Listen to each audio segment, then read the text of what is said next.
भज मन गोविंदा गोविंदा गोपाला गोविंदा गोपाला गोविंद गोविंद गोपाल भज मन गोविंदा गोविंद गोविंद गोपाल भज मन गोविंदा गोविंदा गोपाला गोविंदा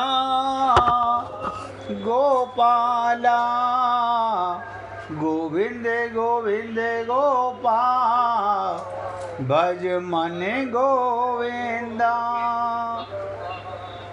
सभी पुण्य आत्मा पहले एक लीला सुनिएगा, उसके बाद और विशेष चर्चा करेंगे। राजनगर गांव में राजनगर गांव के एक निवासी बालक राम जी एक सात्विक और विरक्त, ध्यान दीजिएगा, सात्विक और विरक्त स्वभाव के ब्रह्मचारी थे। सात्विक भाव भी था और विरक्त स्वभाव भी था और ब्रह्मचारी भी थे। माता पिता के देहांत के बाद अपनी बुआ के पास पले बालक राम जी का जीवन केवल भगवान सीताराम जी के भजन और ध्यान के लिए समर्पित था। वो दिन रात अपनी कुटिया में अखंड भजन करते और शाम को ग्रामीणों के साथ सत्संग करते। जमींदार की पुत्र वधू, ध्यान दीजिएगा, एक बार एक निसंतान जमींदार की पुत्र वधू संतान प्राप्ति के आशीर्वाद की इच्छा लेकर बालक राम जी के पास आई। बालक राम जी ने अपनी विनम्रता और निरभिमानता दिखाते हुए कहा उनके पास कोई ऐसी सिद्धि नहीं है और उसे केवल भगवान की शरण में जाने की सलाह दी। क्या कहा? कुछ भी पाना है तो भगवान की शरण में जाओ, मेरे पास कोई सिद्धि नहीं है। जब वो स्त्री अंधेरे में वापस लौटने लगी तो चोरों ने उसे घेर लिया। बहुत ध्यान से सुनो। जब वो स्त्री वापस लौटने लगी, चोरों ने उसे घेर लिया। संकट की घड़ी में उसने जब गई थी तो बालक राम जी को सीताराम सीताराम पुकारते देखा था। बस अचानक मुझसे निकल पड़ा सीताराम। कमाल हो गया, अचानक निकला सीताराम। एक तुरंत धनुर्धारी युवक स्वयं भगवान राम प्रकट हुए और चोरों को भगा दिया। उस स्त्री ने देखा उस युवक के पीछे बालक राम जी भी दौड़ रहे थे। देखिएगा, जिन संत के पास गई थी वो भी पीछे पीछे भाग रहे थे। इस अलौकिक अनुभव ने उस स्त्री का मन बदल दिया। उसकी सांसारिक इच्छाएं समाप्त हो गई। वो तो गई थी संतान की प्राप्ति के लिए, अब उसकी सांसारिक इच्छाएं समाप्त हो गई और भगवान की अनन्य भक्त बन गई। अयोध्या यात्रा और अंत समय रामनवमी के अवसर पर बालक राम जी की इच्छा अयोध्या पहुंचने की हुई, लेकिन दूरी बहुत अधिक थी और समय कम।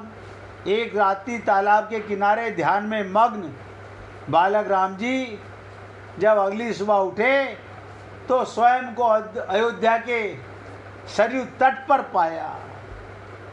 यानी गांव के तट पर बैठे थे, मन में इच्छा आई तो कहाँ पाया? अगले दिन सरयू के तट पर पाया। भगवान ने उन्हें चमत्कारिक रूप से वहाँ पहुँचा दिया। मंदिर के पुजारी को भी भगवान ने स्वप्न में उनका परिचय दे दिया। तो मोक्ष प्राप्ति भगवान के साक्षात स्वरूप के दर्शन करते हुए बालक राम जी भाव विभोर होकर नृत्य करने लगे। उसी परमानंद की स्थिति में उनके शरीर से राम नाम की ध्वनि हुई और उनके प्राण ब्रह्मरंध्र से निकलकर परमात्मा में विलीन हो गए। ये कथा सिद्ध करती है, जो भक्त मान सम्मान से दूर रहकर निष्काम भाव से भगवान का स्मरण करता है, भगवान स्वयं उनकी रक्षा करते हैं और उसे अपनी गोद में स्थान देते हैं। इसलिए हे पुण्य आत्माओं, अभी पूरा मौका बाकी है।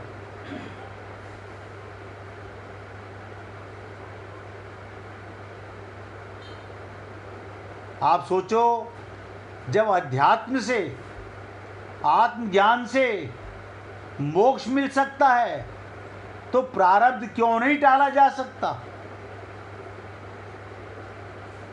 अध्यात्म प्रारब्ध को नहीं मिटाता, बल्कि प्रारब्ध को भोगने वाले की मिथ्या पहचान को समाप्त कर देता है, आपको शरीर से अलग कर देता है। प्रारब्ध उस तीर के समान है जो धनुष से छूट तो जा चुका, लेकिन उसे वापस नहीं बुलाया जा सकता।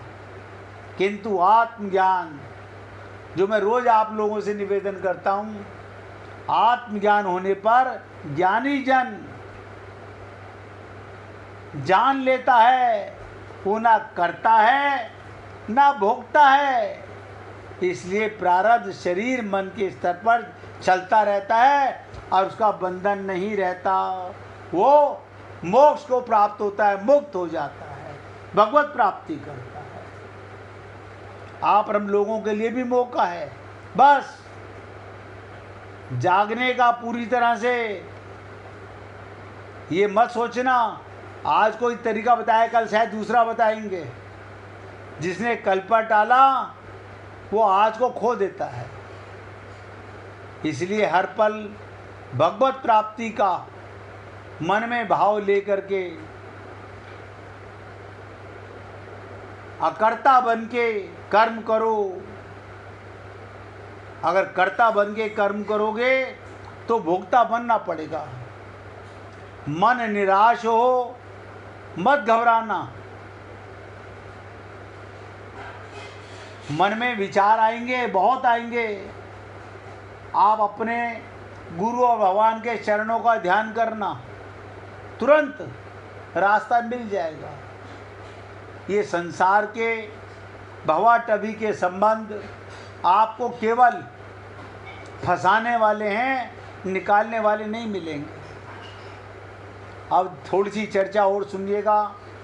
कर्म योगी अपने लिए कोई कर्म करता ही नहीं, अपने लिए कोई कर्म नहीं करता। आप तो करते हैं ना, हम तो अपने लिए ना। आप बताओ, आत्मा अपने लिए क्या कर्म करती है? आप तो आत्मा हो और ये शरीर पुर्जे हैं। आत्मा अपने लिए कुछ नहीं करती और कुछ चाहती भी नहीं, क्योंकि वो परमात्मा की गोदी में रहती है। अतः वो कर्मों के फल का भोक्ता नहीं बनता। जैसे एक व्यक्ति को यहाँ कई दंड भोगने हैं, ध्यान से सुनिएगा। मान लीजिए एक व्यक्ति संसार में आया, उसे अभी कई दंड भोगने हैं, परंतु वो मर जाए तो यहाँ उसके सभी दंड समाप्त हो जाएंगे क्या? क्योंकि जब भोगने वाला व्यक्ति ही नहीं रहा तो दंड भोगने वाला को कौन किसको देगा? लेकिन ये प्रारब्ध आगे ट्रांसफर हो जाते हैं। ये कर्म योनि है, यहाँ कर्ता का भाव खत्म कर दो और कर्म योग करो तो प्रारब्ध भी मिट जाते हैं। ऐसे ही जब कर्म योगी का भोक्तापन मिट जाता है, जब तक हम अपने आप को सुख भोगना चाहते हैं, आनंद भोगना चाहते हैं, माला माल होना चाहते हैं, ममता चाहते हैं, मोह चाहते हैं, आसक्ति चाहते हैं, भोक्तापन नहीं रहा, अगर ये मिट जाए तब उसके सभी कर्म समाप्त हो जाते हैं। क्योंकि जब भोगता ही नहीं रहा तब कर्मों का फल कौन भोगेगा? कौन भोगेगा? इसलिए हमने आपसे कई दिन पहले कहा था कि कर्म योग का इससे बड़ा एग्जाम्पल, इससे बड़ा श्लोक पूरी गीता में नहीं मिलेगा। चौथे अध्याय का 23वां श्लोक है। कर्म योग पर इतनी चर्चा, इतनी बातें कहीं और सुनने को नहीं मिलेंगी। इसी अध्याय के, ध्यान से सुनो, इसी अध्याय के 9वें श्लोक में भगवान ने कहा, मेरे जन्म और मेरे कर्म दिव्य हैं। भगवान का कोई भी कर्म माइक नहीं होता। देखिए कमाल की चीज, भगवान का कोई भी कर्म माइक नहीं होता। भगवान ने कहा ये इसी अध्याय के 9वें श्लोक में, इस प्रकार जो मनुष्य तत्व से जान लेता है। और ध्यान दीजिएगा, भगवान ने कहा जिसे आत्मज्ञान हो गया, जिसने आत्म तत्व से अपने को जान लिया, वो मेरे को प्राप्त होता है। क्या मतलब? वो संसार में नहीं आता। और हम आत्मा है और हमको सत्संग भी मिल रहा है, हमको गुरु भी मिले, लेकिन अभी मन है ना मेरे पास, बुद्धि है ना मेरे पास, शरीर है ना मेरे पास, परिवार है ना मेरे पास। अरे तो लीला करो, एक्टिंग करो। अभी नरेंद्र भाई बोल के चुके, अब केवल एक्टिंग करते हैं, केवल लीला व्यवहार। भगवान को सब पता रहता है आप कब एक्टिंग करते हो और कब हकीकत में फंसते हो। तो कहते हैं, भगवान कहते हैं, इस प्रकार जो मनुष्य तत्व से अपने को जान लेता है, मुझे जान लेता है, वो मेरे को प्राप्त हो गया। मतलब सन्मुख होए जीव मोई जवई, संसार से विमुख हो जाता है, परमात्मा के सन्मुख हो जाता है। तो भगवान क्या कहते हैं, जन्म अनादि नाश मैं काटूं तवही, उसी समय उसके सारे जन्मों के पाप समाप्त कर देता हूं। कोई उपाय नहीं, केवल सन्मुखता। और ये कब होगी? नहीं, मंदिर तो हम रोज जाते हैं, पूजा तो हम रोज करते हैं, तो भगवान के सन्मुख नहीं हुए। अरे बाबा, अभी मनमुख हैं, कायामुख हैं, माया मुख हैं, संसार के मुख हैं, संबंधों के मुख हैं, अभी ममता मोह आसक्ति में फंसे हुए हैं। कल्याण नहीं होगा। धोखा मत दो अपने आप को। आप सत्संग सुनते हो तो आपको ये शब्द सुनने पड़ते हैं, क्योंकि भगवान आप पे कृपा करना चाहता है। अपने को तत्व से जान लो। मैं शरीर नहीं हूँ, मैं प्रकृति का अंश नहीं हूँ, मैं तो परमात्मा का अंश हूँ, बस। वरना गुरु का है कि जिस गुरु ने हमें आत्मज्ञान ही नहीं कराया, वो गुरु किस बात का? गुरु तो वही होगा जो हमें हमारा हमसे परिचय करा दे, हमको आईना दिखा दे। हे अजन्मा अमर आत्मा, क्यों परेशान हो रहे हो? ज्ञान से मन को संभालो, लक्ष्य को क्यों खो रहे हो? इस प्रकार जो मनुष्य तत्व से, भगवान कहते हैं, मुझे जान लेता है, वो मेरे को प्राप्त होता है। जन्म तो केवल भगवान के ही दिव्य होते हैं, जन्म केवल भगवान के दिव्य होते हैं, पर कर्म मनुष्य मात्र के भी, यदि वो करना चाहे तो दिव्य हो सकते हैं। आप कहेंगे कल तक तो हमने पाप किए, तो कोई बात नहीं, आज आत्मज्ञान हुआ है, आज से जाग गए, आज से। और देखिएगा, विचित्र बात बताने जा रहा हूँ, अभी भी त्रुटियां होंगी, लेकिन क्षमा मांगो भगवान से, अपने गुरु से कि हे गुरुदेव, हे मेरे नारायण, मुझसे गलती हो गई। क्षमा मांगनी है अपने आप के अंदर। ये याद रखना, आप भगवान के साथ धोखा नहीं कर सकते। भगवान अंदर बैठे हुए हैं। वो क्षमा नहीं कि खाली बाहर से बोल दिया सॉरी, जैसे सड़कों पे देखते हैं ना, किसी ने किसी को कोनी मार दी और सॉरी बोल के आगे चल दिए। ये सॉरी नहीं है। दोबारा आगे ऐसी गलती ना हो, इसका प्रयत्न भी करना है। तो जन्म तो केवल भगवान के दिव्य होते हैं, पर कर्म मनुष्य के भी दिव्य हो सकते हैं, बशर्ते को चाहे। अतः इसी अध्याय के 14वें श्लोक में भगवान अपने कर्मों की दिव्यता का कारण भी बताते हैं कि कर्मों के फल में मेरी कोई इच्छा नहीं। भगवान कोई फल नहीं चाहते, इसलिए मुझे कर्म लिप्त नहीं करते। हम फल चाहते हैं, इसलिए हमें कर्म लिप्त करते, अर्थात मेरे कर्म अकर्म हो जाते हैं। मैं अपने को कुछ चाहने के लिए कर्म ही नहीं करता। आप और हम लोग चाहने के लिए कर्म करते हैं, हम बंध जाते हैं। और देखिए कमाल की चीज़, हम छल कपट भी करते रहते हैं। ये भी करते हैं और छल कपट भी करते हैं। हमारे मन में हम पूजा करते हैं, हम पाठ करते हैं, अरे बाबा इनसे कुछ नहीं होता, क्योंकि वहाँ तुम्हारा शरीर पूजा कर रहा है, तुम्हारा मन पूजा कर रहा है, आत्मा का तो तुम्हें ज्ञान है नहीं। आत्मा का ज्ञान हो जाए तो प्रत्येक कर्म पूजा हो गया। ध्यान से सुनो, आपको आत्मा का ज्ञान हो गया, आप गुसल खाना साफ कर रहे हो, ये भी पूजा हो रही है, ये भी पूजा हो रही है। आप बच्चे को नहला रहे हो, ये भी पूजा हो रही है। आप खाना खा रहे हो, ये भी पूजा हो रही है। हर कर्म आपका पूजा हो जाएगा।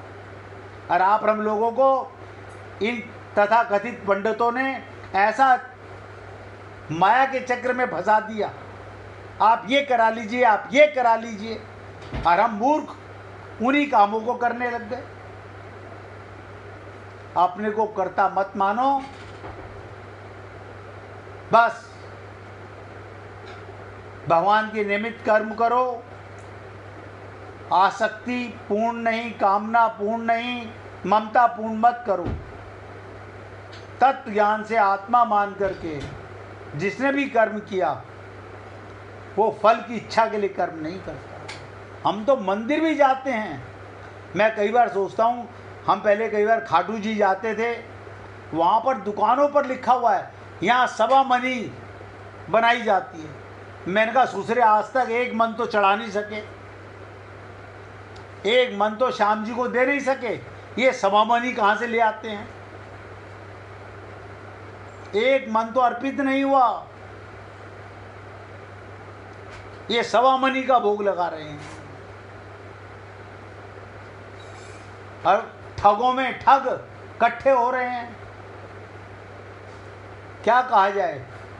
इसलिए सबसे निवेदन करूंगा, अपने कर्मों की दिव्यता का कारण बताते हैं भगवान कि कर्मों के फल में मेरी कोई इच्छा नहीं, इसलिए मुझे कर्म लिप्त नहीं करते, अर्थात मेरे कर्म अकर्म हो जाते हैं। इस प्रकार आप सब पुण्य आत्मा कर्मों का तत्व जानकर जो कर्म करता है, अब तक नहीं किया अब से कीजिए, ये मलाल मत कीजिए हमने कितने पाप कर लिए। अरे बाबा अनंत जन्मों से पापी तो कर रहे हैं, अनंत जन्मों से। भगवान ने क्या कहा, जिस दिन तुम जागे उस दिन से तुम्हारा प्रेम नोट होगा, तुम्हारे पाप नोट नहीं होंगे, सब भगवान जला देंगे।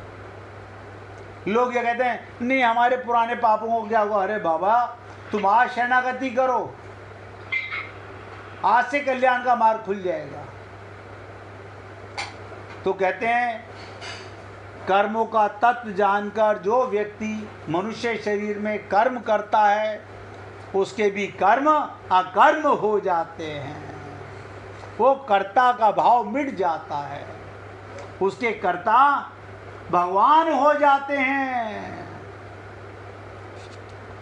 फिर 15वें श्लोक में भगवान ने कहा कि मुमुक्षुओं ने भी इसी प्रकार जानकर कर्म किए। इसके बाद 16वें श्लोक में भगवान ने कहा कर्मों का तत्व कहने की प्रतिज्ञा करते हैं, और 17वें श्लोक में कहते हैं कर्म, विकर्म और अकर्म तीनों तत्व को जानना होता है।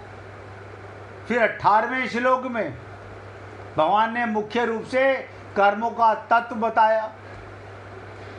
इसलिए आप और हम लोग भी कब ये समझ पाएंगे कि मुझे कर्ता नहीं बनना। अब ध्यान दीजिएगा, अहमता के साथ भी ममता रहती है। जहाँ मैं पना रहेगा तो ममता रहेगी। जैसे मेरा अहंकार, इसलिए कर्म योग में ममता का सर्वदा त्याग होने पर अहमता के साथ भी ममता नहीं रहती। फिर अहमता कथन मात्र के लिए केवल संसार की सेवा के लिए रह जाती है। और आप सब पुण्य आत्मा हो, आपको भगवान इस मानव चोले में आपके कल्याण के लिए लाए हैं। और मैं आप लोगों को रोजाना ये संत महात्माओं के, मैंने कहा ना, मैं तो कैसेट की तरह बज रहा हूँ। ये तो कोई भगवान की कृपा का पीने वाला, पिलाने वाला, मैं उनको आपको सुनाने वाला और साथ में सुनने वाला भी हूँ। और निवेदन करूँगा, आज जाग जाओ, कल की मत टालना। जिसने भगवत प्राप्ति को कल पर टाला, कल से कर लेंगे।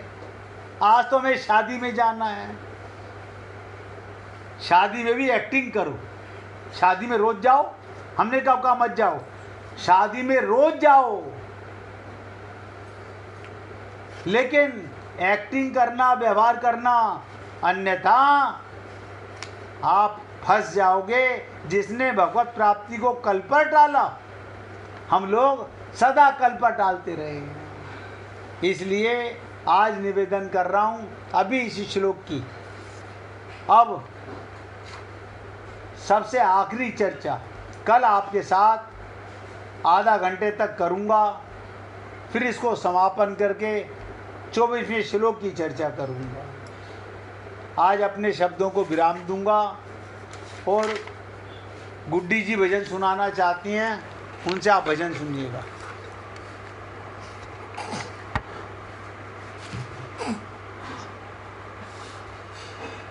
चंदन खिलौना तो है दूंगी कन्हैया मेरे अंगना में राधे राधे बो। चंदन खिलौना तो है दूंगी कन्हैया मेरे अंगना में राधे राधे बोल।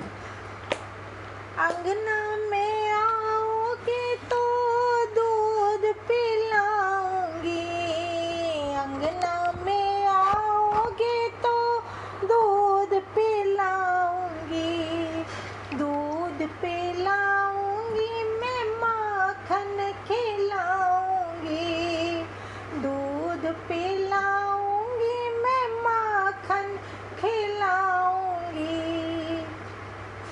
फोड़ने को दूंगी मटकिया कन्हैया मेरे अंगना में राधे राधे बोल। फोड़ने को दूंगी मटकिया कन्हैया मेरे अंगना में राधे राधे बोल। चंदन खिलौना तो है दूंगी कन्हैया मेरे अंगना में राधे राधे बोल।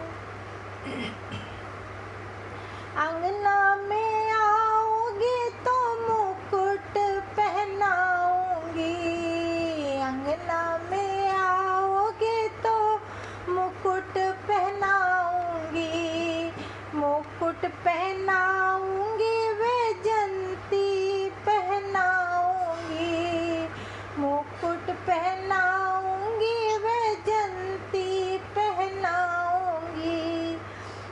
बजाने को दूंगी मुरलिया कन्हैया मेरे अंगना में राधे राधे बोल।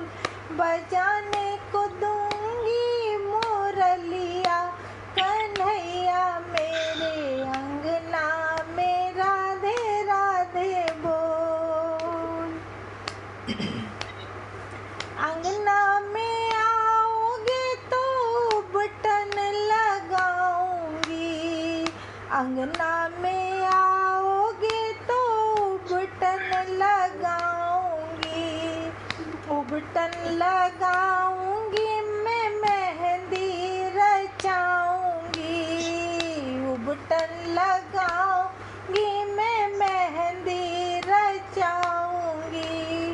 ओढ़ने को दूंगी पीतांबर कन्हैया मेरे अंगना में राधे राधे बोल। ओढ़ने को दूंगी पीतांबर कन्हैया मेरे अंगना में राधे राधे बोल। चंदन खिलौना तो है दूंगी कन्हैया मेरे अंगना में राधे राधे बोल। अंगना में आओगे तो पायल पहनाऊंगी। पायल पहनाऊंगी महावर रचाऊंगी। पायल पहनाऊंगी महावर रचाऊंगी। नाचने को दूंगी अंगनवा कन्हैया मेरे अंगना में राधे राधे बोल। नाचने को दूंगी अंगनवा कन्हैया मेरे अंगना में राधे राधे बोल।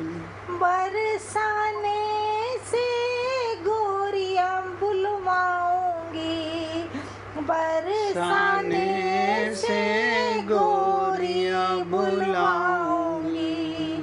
गोरी बुलवाऊंगी बाराती बुलवाऊंगी। गोरी बुलवाऊंगी बाराती बुलवाऊंगी। राधा को बनाऊंगी दुल्हनिया कन्हैया मेरे अंगना में राधे राधे बोल। राधा को बनाऊंगी दुल्हनिया कन्हैया मेरे अंगना में राधे राधे बोल। चंदन खिलौना तो है दूंगी कन्हैया मेरे अंगना में राधे राधे बोल। बोलिए वृंदावन बिहारी लाल की जय। जय जय श्री राधे। जय जय श्री राधे। बोलिए लाल जी का मंगल हो। सभी भक्तों का मंगल हो। सबको राधे राधे भैया। सबको राधे राधे भाई। राधे राधे। सबको राधे राधे जी। राधे राधे। राधे राधे जी। राधे राधे। सबको राधे राधे जी। राधे राधे।